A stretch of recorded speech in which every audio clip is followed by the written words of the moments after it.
지난 계엄령 선포 당일에 윤석열 대통령이 주요 정치인들 등을 반국가 세력이라는 이유로 고교 후배인 여인형 방첩사령관에게 체포하도록 지시했던 사실, 대통령이 정치인들 체포를 위해서 정보기관을 동원했던 사실을 신뢰할 만한 근거를 통해서 확인했습니다. 그리고 이번 불법 계엄이 잘못이라고 인정하지도 않고 있습니다. 그렇기 때문에 윤석열 대통령이 대한민국의 대통령직을 계속 수행할 경우에는 이번 비상계엄과 같은 극단적인 행동이 재현될 우려가 크고, 그로 인해서 대한민국과 대한민국의 국민들을 큰 위험에 빠뜨릴 우려가 크다고 생각합니다.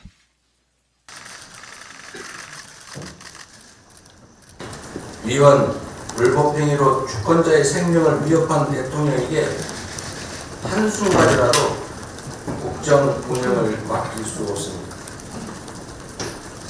최대한 빠른 시간 내에 직무에서 배제하고 그 직의 유지 여부를 우리 국민들의 판단과 결정에 맡겨야 합니다. Unjuk rasa besar-besaran terjadi di jalan-jalan kota Seoul, Korea Selatan, menuntut Presiden Yoon Suk Yeol mundur dari jabatannya. Hal ini menyusul pengumuman yang disampaikan Presiden Korsel terkait darurat militer sehari sebelumnya. Ribuan orang berunjuk rasa sambil membawa spanduk bertuliskan tuntutan kepada Presiden Yoon untuk mundur dari pemerintahan. Massa bergerak menuju Istana Kepresidenan, sementara pihak polisian memasang barikade sebagai pengamanan. Sebelumnya Presiden Yoon memberlakukan darurat militer pada Selasa malam karena frustasi dan ingin mengalahkan pihak oposisi yang mengendalikan parlemen. Yoon terus dikritik dan dituduh bersimpati dengan Korea Utara. 190 anggota parlemen kemudian menolak darurat militer yang dikeluarkan Yoon. Partai-partai oposisi Korsel kemudian mengajukan mosi pemakzulan presiden atas dalih darurat militer tersebut.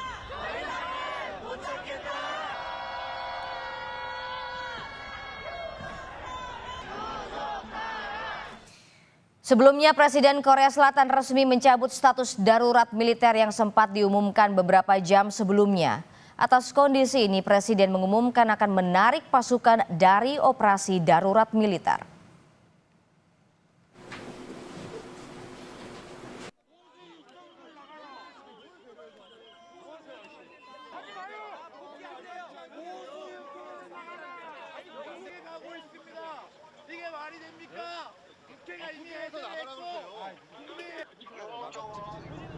Presiden Korea Selatan Yoon Suk Yeol pada Rabu waktu setempat menyatakan keadaan darurat militer akan dicabut dan pasukan akan ditarik. Presiden mengumumkan hal itu hanya beberapa jam setelah ia mengumumkan darurat militer Korea Selatan yang mengejutkan publik tersebut. Yoon mengatakan pemerintahannya menarik personel militer setelah pemungutan suara parlemen bipartisan yang menolak darurat militer. Dan tindakan itu secara resmi dicabut pada Rabu sekitar pukul 4.30 pagi dalam rapat kabinet. 국회의 계엄 해제 요구가 있어 계엄 사무에 투입된 군을 철수시켰습니다. Puluhan keluarga Palestina di Gaza Utara dipaksa untuk pergi oleh tentara Israel dari tempat pengungsian mereka di gedung-gedung sekolah. Para pengungsi melarikan diri dari Beit Laya dan menuju selatan tanpa tujuan yang jelas di saat Israel terus memperluas serangannya. Sebagian dari warga Palestina ini berjalan kaki sementara yang lain menggunakan becak motor dan kereta keledai. Mereka membawa anak-anak dan barang-barang yang tersisa. Israel terus memperluas serangannya di Gaza Utara. Mereka membagikan selebaran kepada para pengungsi yang menempati gedung-gedung sekolah untuk pergi meninggalkan daerah tersebut. Para pengungsi yang melarikan diri ini terancam kelaparan. Sebagian dari mereka terpaksa memakan rumput dan pakan ternak selama 2 bulan karena kurangnya bantuan pangan di wilayah tersebut.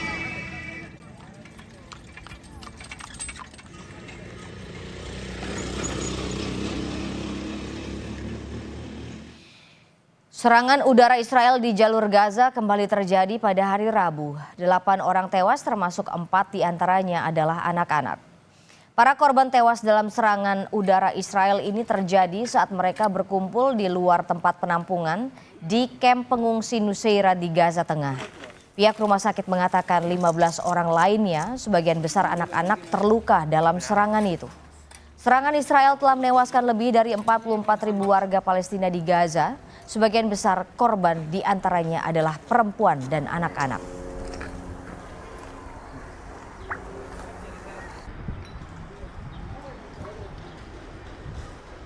Seorang fotografer Suriah yang bekerja untuk kantor berita Jerman terbunuh oleh serangan jet tempur di dekat kota Hama di Suriah. Korban tewas dalam serangan udara oleh pendukung Bashar al-Assad. Menurut saksi, korban sedang menuju ke pedesaan Hama ketika mereka melihat pesawat yang terbang sangat rendah. Korban yang berada di dalam mobil langsung keluar untuk mendokumentasikannya. Namun tak lama pesawat itu mengeluarkan tembakan yang mengarah kepada korban. Korban mengalami luka serius, tetapi kemudian meninggal di ambulans saat akan dibawa ke rumah sakit di Idlib. Korban merupakan jurnalis lepas sejak tahun 2017. Ia sering melaporkan berita dari zona perang saudara di Suriah dan foto-foto karya jurnalistik korban terlihat di seluruh dunia. Korban diketahui pernah menerima Piala Reporter Muda untuk pelaporan perang.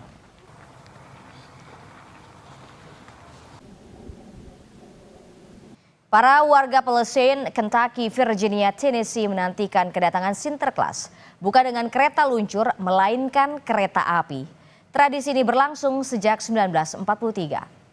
Kereta Santa menandai perjalanannya yang 82 tahun ini dengan membawa hadiah dan kegembiraan ke kota-kota kecil di sepanjang jalur rel CSX sepanjang 110 mil di lembah sungai terpencil di daerah pertambangan batubara. Anak-anak dari generasi ketiga, keempat atau kelima berbaris menunggu kedatangan Santa. Di setiap pemberhentian ada puluhan hingga ratusan orang berkerumun di belakang kereta, tempat Sinterklas dan para pembantunya melempar boneka.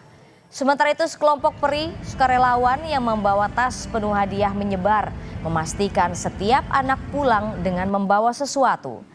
Setidaknya 15 ton hadiah dibagikan yang terdiri dari topi, sarung tangan, selimut, dan juga boneka.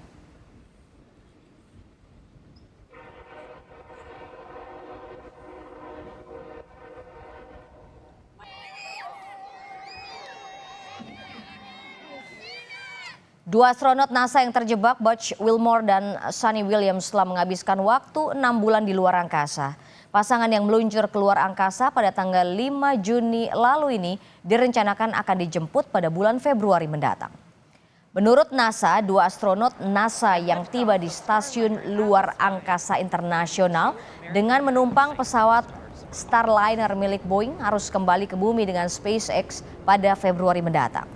Kembalinya Barry Buzz Wilmore dan Sunita Suni Williams telah tertunda karena kerusakan pendorong pesawat ruang angkasa Boeing.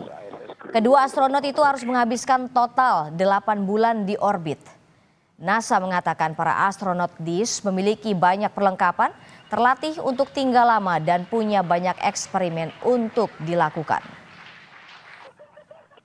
In her blue flight suit, and followed shortly behind by Commander of. Dua warga di Vancouver, Kanada mengalami luka serius usai ditikam seseorang. Namun atas insiden ini polisi belum memberikan rincian atas status tersangka atau korban penikaman. Polisi Vancouver mengatakan penikaman itu terjadi di dekat perpustakaan utama di pusat kota pantai Pasifik. Rekaman ponsel menunjukkan beberapa orang dibawa ke ambulans dengan tandu saat para medis melakukan bantuan pernafasan kepada korban. Menurut saksi, insiden itu bermula setelah seorang pria yang diduga bersenjatakan pisau mencuri minuman beralkohol dari sebuah restoran. Ketika polisi tiba di lokasi, terduga pelaku masih berada dekat dengan TKP dan bersenjata. Polisi melakukan tindakan tegas dengan melumpuhkan pelaku dan menahannya untuk dimintai keterangan terkait motif.